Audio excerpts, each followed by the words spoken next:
whole, we won NCAA's as a team 5 times while I was there. Like, yeah, those moments are great and those moments are special, but nothing will ever be more than that sophomore year. It's just not. It meant so much to me.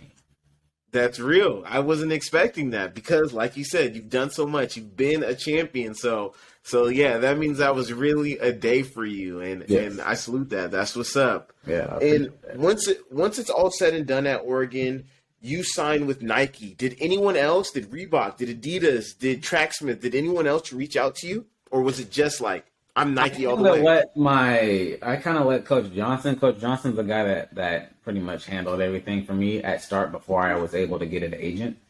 And Coach Johnson pretty much deals with Nike, so it was kind of a thing where it was always going to be that if there was another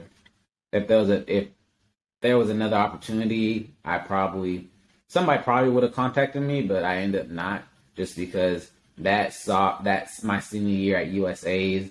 I didn't necessarily do as well as I wanted, so my stock went a little down. So that's why I was kind of in that boat. But Johnson was already in that connection, and Nike still wanted me at that time, so it all worked out that way.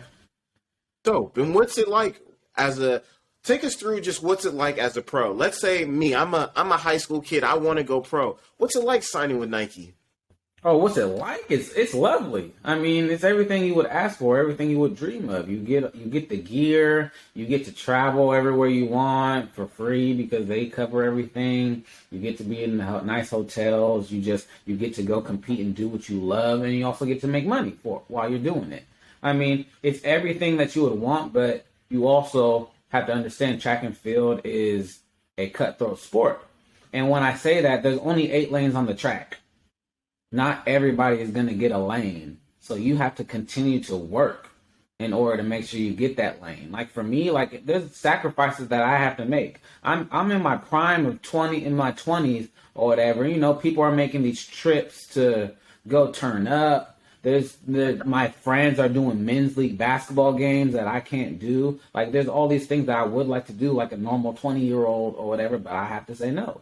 Why? Because I can't risk myself getting hurt. I can't risk putting certain stuff in my body that's gonna deter me from being the fastest man in the world. You know, so kids gotta understand there's also risks involved as well. Because if you're not in that mix of being at the top, you're not gonna get that lane.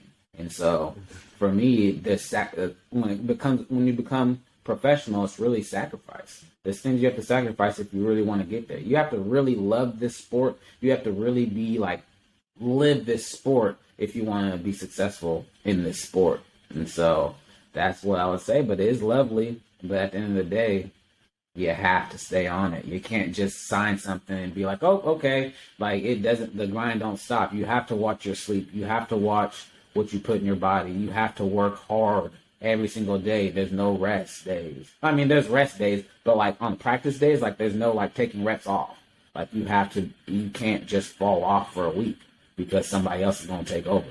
Like that's how serious this sport is. For sure. Mm-hmm. And when you did sign with Nike, did you continue to work with Oregon, or did you work with Pat or Coach E? How'd that kind of go for you? I ended up coming back to Washington and training with Joshua Anderson and and Eric. Joshua was one of my main training partners. Eric was our coach, and that's kind of how things were going down for me. Mm-hmm. For sure. And take us through one more time. What are some